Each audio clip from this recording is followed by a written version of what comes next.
BJP కేంద్ర ప్రభుత్వం నిన్న పార్లమెంట్లో మాట్లాడిన విధానం, ఈ డైవర్షన్ పాలిటిక్స్, ఎంతసేపు ఎవరైనా కానీ గొప్ప చెప్పుకోవాలంటే చేసింది చెప్పుకుంటారు.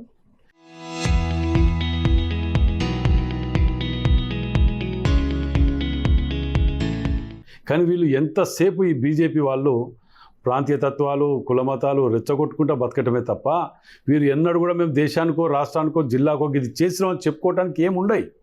ప్రత్యేకంగా ఈ బీజేపీ ప్రభుత్వం తెలంగాణని ఎంత భయంకరమైన సౌత్ ఇండియానే విస్మరించిందంటే నార్త్ దిక్కటు పోతే కుక్కల కంటే హీనంగా చూస్తున్నారు వీళ్ళు.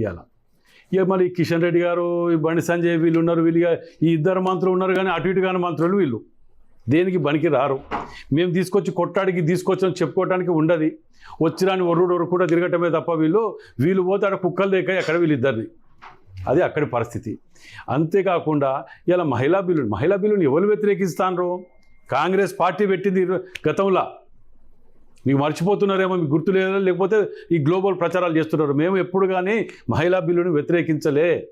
డిలిమిటేషన్ని అందులో ఉన్న ఒక మార్పులు చేయమని చెప్పి కోరుతున్నాం. అట్లా దానివలన సౌత్ ఇండియాకు నష్టం జరుగుతుందని మేము ఒత్తుకుంటుంటే, సౌత్ ఇండియా నాశనమైన పర్లేక మా బాధను మేము పట్టుకుంటాం, మాకున్న ఇద్దరు మంత్రి పదవులు ఉంటే చాలు అని చెప్పి కిషన్ రెడ్డి గారు కానీ, బండి సంజయ్ గారు కానీ ఇంకా దాన్ని తెలియనట్టు మాట్లాడుకుంటా, అవగాహన లేని రీతిలో మాట్లాడినట్టు ఇంకా సమర్థించుకుంటానికి సిగ్గనిపించట్లే వీళ్ళకి ఇప్పటికి కూడా.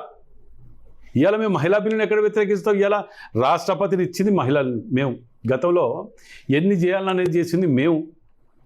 సౌత్ ఇండియా నుంచి 5 చేసినాం మేము. ఇక్కడికి తెలుసో తెలియదే వాళ్ళకు, అది మర్చిపోతున్నారు. కాంగ్రెస్ ప్రభుత్వంలో సౌత్ ఇండియా నుంచి 5 రాష్ట్రపతులను చేసినాం. మీరు సౌత్ ఇండియా నుంచి ఏం చేసిండ్రో ఒకటి చూపియండి, దొరకది. ఎంతసేపు ఇవాళ నేను ప్రజలకు కూడా విజ్ఞప్తి చేస్తానా, వీళ్ళు ఎంతసేపు కులము, మతము, హిందుత్వం అది ఇది అని రెచ్చగొట్టడమే తప్ప హిందుత్వం ఎవరు కాదంటారు? ఎవరి కులం అని ప్రేమ ఉండదా? ఎవరి కులం అని ప్రేమ ఉంటుంది, ఎవరి మతం వారికి ప్రేమ ఉంటుంది. నువ్వు కొత్తగా ఏదో నేర్పినట్టు, ఆ కవిత గిట్ల బతుకమ్మ నేర్పినట్టున్నది మీ బతుకులు. ఇది కాదు పద్ధతి. మేము ఇది తెచ్చినాం తెలంగాణకు అని చెప్పండి. విభజన చట్టంలో మేము పొందుపరిచినాం. ఏం చేసిండ్రు?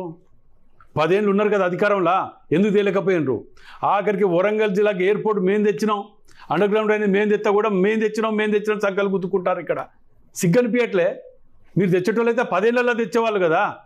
మీరు అసలు మిమ్మల్ని పట్టించుకుంటాడు కూడా. ఆడికి పోయి అడిగితే ఆ రేవంత్ రెడ్డి గారు, ముఖ్యమంత్రి గారు, ఆడికి పోయి 10 సార్లు తిరిగి ఏం సాధించారు ఢిల్లీకి పోతే అంటారు కదా, ఇవి సాధించినాయి. ఇది మా గొప్పతనం. మీరు ఇచ్చే పౌలకు బారాన మాది పౌల, మీరు ఇచ్చిన పౌల కూడా ఎడికెళ్ళి ఇస్తానో, మేము రూపాయి కడితే పౌల వంతాను వాడికెళ్ళి. దాన్ని పట్టుకొని ఓ అని మొత్తుకొని ఏదని చెప్పుకుంటారు. ఇక్కడ తెలంగాణ కాకుండా సౌత్ ఇండియాలో ఈ యొక్క బీజేపీ ప్రభుత్వం ఎంతసేపు మేము కట్టిన రూపాయి ట్యాక్సీ, మనం కట్టిన మొత్తం ఫండ్ అంతా తీసుకుపోయి నార్త్లో పెట్టుకుంటారు. మనం పార్లమెంట్లో మాట్లాడిన విధానం చూడండి. అసలు పాకిస్తాన్ ఇది చేసినట్టు అని మాట్లాడతారే. మరి ఇండియా ఏది, పాకిస్తాన్ ఏదో చెప్పమనండి. అదేమన్నా పద్ధతి అయినా? దాని గురించి ఒక్కరన్నా ఖండించిన వాళ్ళు ఉన్నారా బీజేపీలో? దాంట్లో కానీ ఎక్కడ కానీ అర్థం లేకుండా పాకిస్తాన్ తోడు పోల్చడం. తెలంగాణ ఇన్ని త్యాగాలు చేసి, ఎన్ని ప్రాణాలు అర్పించి తెచ్చుకున్న తెలంగాణ ఉద్యమకారులకు ఇచ్చే గౌరవం ఇదా మీరు? మళ్ళీ వాడు సౌత్ ఇండియా ఇచ్చే ఎంపీ అటవాడు. ఈ పద్ధతి ఇలా చేస్తుంటానికి మార్చుకోండి.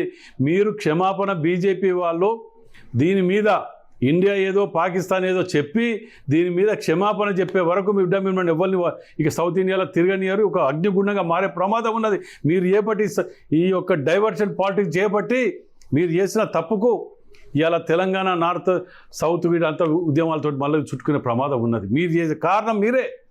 దీనికి రేపు జరగబోయే పరిణామాలకు మీరే బాధ్యత వహించవలసి ఉంటుంది బిడ్డ.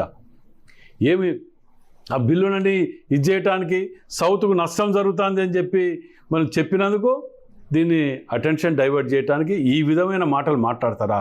అంటే తెలంగాణ మీకు పాకిస్తాన్ తిరిగి అవపడుతున్నారా బీజేపీకి? బిడ్డ ఒళ్ళు జాగ్రత్త. మీరు గంట దీనిలో క్షమాపణ చెప్పి బీజేపీ పార్టీ క్షమాపణ చెప్పకపోతే దీని సంగతి ఏందో కూడా చూస్తాం మేము దీని మీద.